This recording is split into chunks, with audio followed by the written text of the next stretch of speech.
Today's topic is a bit following up in the high emotions that is happening. I know that we all know that we're, living in this pandemic and things are changing all the time.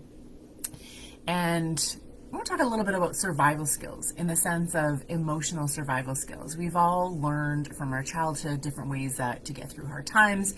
There's a lot of talk about being able to do hard things and have hard feelings and that you're strong enough and you can do this, and we're trying to cheer people on as much as we possibly can.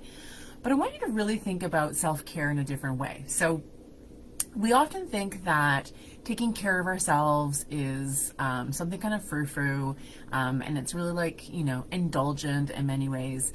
But the reality is that self-care is really grounded in having more emotional integrity. So what does that actually mean? It means that when we are reacting to the world around us, that we're doing it in a way that lines up with who we are and who we want to be. The tricky thing is that in times of stress, so in times of being threatened, in times of feeling rejected, or when we're feeling resentful, or we're feeling unsafe, or overwhelmed, which is what we've all been living in for at least 10 months, is that we go back to our old coping skills from childhood or our youth. Why do we do that? Because our brain and our mind goes back to a default place that remembers what it was like to survive something that felt really threatening. So everyone goes back to different times and in their life. It can be 5, it can be 10, it can be 15, whatever the age is. You know what age you go back to because you can actually feel it when you resort back to it.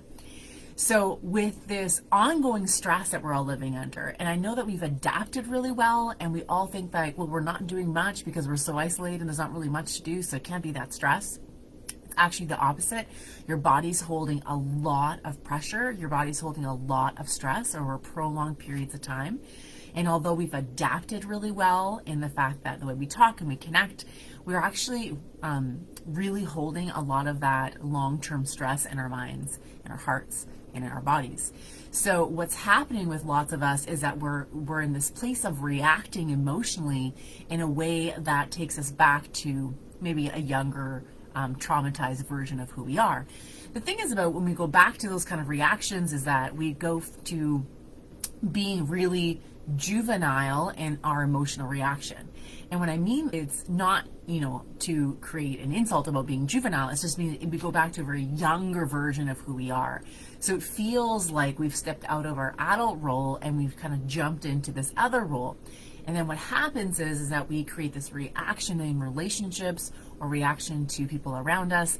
And then we're not really proud of it after when we look back and we do some reflection. So emotional integrity is about being grounded in the moment and reacting in a way that is really in tune with who you are and who you want to be.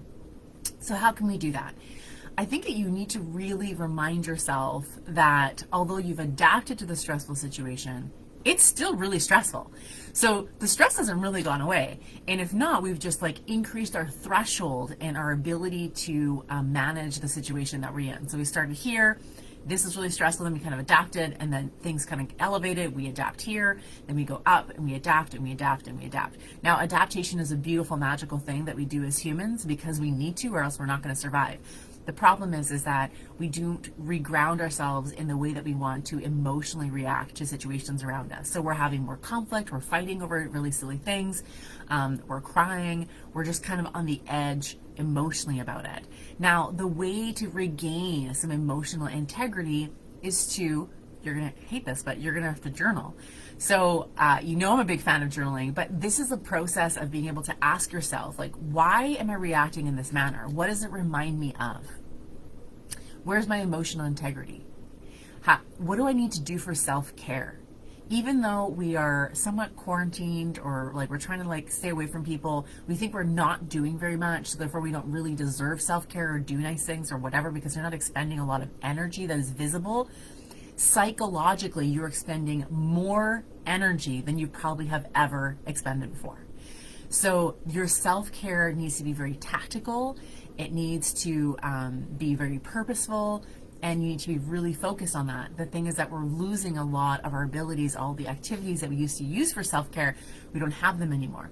So you want to grab a journal and start thinking about ways that you can implement self-care that regrounds your emotional integrity into the moment. So you can catch yourself when you find that emotional slippage, when you're reacting from an old place or reacting from a really young place, that you can catch it and reground yourself in it.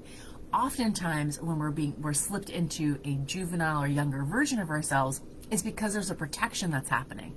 There is a trigger or a conflict or a change or something that's happening in our world, in our situation, that creates a sense of being unsafe. So feeling unsafe is one of the biggest triggers that will take us back to an old way of coping. So in journaling and having these conversations with yourself or having conversations with friends about it is an uncovering of what those triggers might be for you and how it's different in this circumstance that we're living in right now versus a few years ago. So even though you've done probably a lot of work around this, you want to kind of go back and do some different work or do it again in order to gain new insight into the current situation.